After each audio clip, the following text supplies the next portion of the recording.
Bonjour et bienvenue à l'AJT télévisé de la recyclette, l'AJT qui s'était pris des grandes vacances. Alors aujourd'hui nous sommes sur un endroit assez spécial, c'est là où nous avons fait le dernier JT avant celui-ci. Et il s'agit, alors pour certains vous aurez peut-être reconnu derrière moi l'hôtel de ville. Alors l'hôtel de ville d'un pays qu'a autoproclamé Don Eusebio del Campo, un peu révolté le monsieur. Nous allons vous passer un extrait pour vous rafraîchir la mémoire. Et j'ai décrété qu'aujourd'hui, de mon terrain, j'allais faire une autoproclamation. Et maintenant, c'est plus la France, c'est plus Argelès. Et maintenant, on est à la recyclette sur mer. Nous lui avons posé la question, pourquoi fait-il ça? Non. Et il nous a répondu, pourquoi? Ben, parce que j'en avais marre qu'on me prenne pour le con. Et comme des millions de Français, vous avez bien compris, il est mécontent. Certains sont sortis avec un gilet jaune, d'autres un foulard rouge, mais tout le monde est sorti manifester son mécontentement. Et je pense que ce mécontentement, il est dû à ce que tout simplement la démocratie n'est pas à l'ordre du jour. Kratos n'appartient pas à Demos.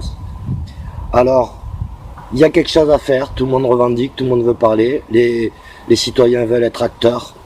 Mais pour en revenir, pourquoi nous sommes là devant ça, c'est parce que Don Eusebio, il n'était pas si con que ça, ce con-là.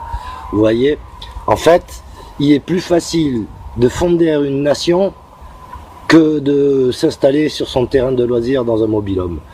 Alors, vu les coups de matraque que prennent les gilets jaunes sur la tête, je suggère de fonder des nations comme l'a fait ce monsieur, Don Eusebio. Alors vous ricanez là, vous dites mais c'est pas possible, on peut pas faire ça comme ça. Figurez-vous que oui. Alors c'est tout simplement, il y a l'Andorre, vous croyez que c'est sorti comment, le Liechtenstein, tous ces trucs là comme ça là. Et ce sont des nations qui se sont autoproclamées et puis qui ont fini par être reconnues à un moment donné. Alors il y a des circonstances bien sûr qui facilitaient les choses, c'est le territoire. Et là on arrive à qu'est-ce qu'il faut pour fonder une micronation, un État. Il y a une convention pour ça qui a été signée le 26 décembre 1933 à Montevideo, Uruguay. Elle a été signée par 7 pays, entre autres convoqués par les États-Unis.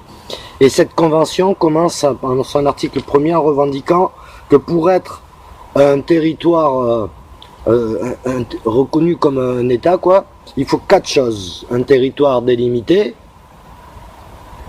il faut un gouvernement, une population permanente et la capacité de dialoguer avec les autres États. Voilà. Alors, ces choses-là sont simples à obtenir. Il suffit d'avoir un territoire délimité. On va prendre comme exemple la municipalité. Une population permanente, les 10 000 citoyens argelésiens. Un gouvernement, la mairie, ça nous fera l'affaire. Et la capacité de dialoguer avec les autres États, c'est tout ce qu'on demande. Avec un gilet jaune, un foulard rouge, tout le monde veut du dialogue. Et voilà. Les 4 choses requises sont celles-ci. Maintenant, vous vous dites, ouais, c'est bien trop facile, mais attendez, c'est pas fini. Parce qu'il y a plusieurs articles dans cette convention. On va sauter le deuxième, on va passer directement au troisième. Et celui-ci dit... Alors, l'existence politique de l'État est indépendante de sa reconnaissance par les autres États. Ce qui veut dire qu'on a besoin de personne pour exister en tant qu'État. Voilà, la Palestine, Israël, parce qu'il ne faut pas oublier qu'ils ne sont pas reconnus par tous. Et il continue. Même avant d'être reconnu, l'État a le droit de défendre son intégrité et son indépendance, de pourvoir à sa conservation et à sa prospérité et par conséquent de s'organiser comme il l'entendra, etc., etc., etc. Alors, en gros, personne ne peut nier l'existence d'un État si on a les 4 choses dont on a besoin pour fonder un État. C'est magnifique quand même, on n'a besoin de rien. C'est-à-dire que notre municipalité peut devenir un pays. Et ça, moi, je trouve que c'est une astuce vachement intelligente pour manifester son mécontentement et faire comprendre au gouvernement que les choses vont changer, même si eux ne se dignent pas à le faire, elles peuvent changer. Nous pouvons les changer. Dans un cadre légal, il y a la possibilité de fonder une nation, donc par conséquent, de faire un référendum, des élections et toutes les choses qui s'ensuivent. Et moi je pense que c'est l'occasion de fonder à échelle municipale, bien sûr, un petit pays où s'instaurerait une démocratie participative, une vraie démocratie. C'est celle où le peuple choisit les choses qu'il veut. Hein, ça existe, il y en a d'autres, des démocraties liquides, on appelle ça aussi. Et ben voilà, en fonder une. Et pour ça, il suffit de fonder un pays. Et pour fonder un pays, il suffit de l'autoproclamer. Alors la recyclette a décidé de s'autoproclamer, enfin la recyclette, moi, j'ai décidé en ce jour de m'autoproclamer président de l'authentique démocratie argelésienne. Donc je fais valoir son territoire délimité, la municipalité, ses 10 000 habitants, la population permanente. Le gouvernement, on l'a déjà dit, ça serait la mairie, c'est bien, très, très joli d'ailleurs.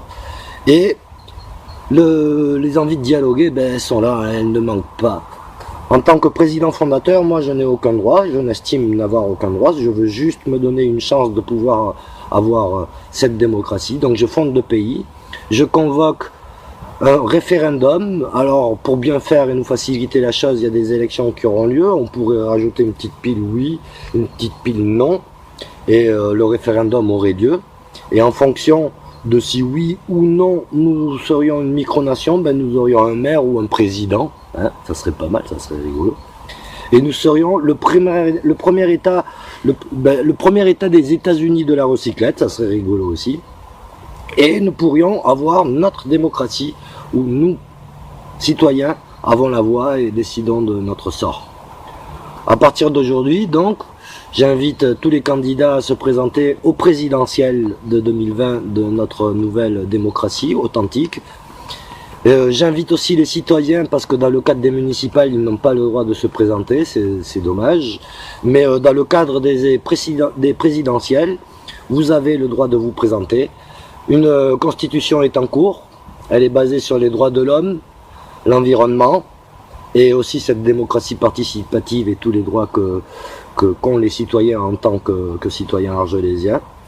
Et tous ensemble, nous allons essayer de faire quelque chose de mieux que ce qu'on a eu jusqu'à présent. Voilà. J'espère que vous allez tout comme moi bien rigoler, et puis sachez que c'est un cadre légal, c'est légal.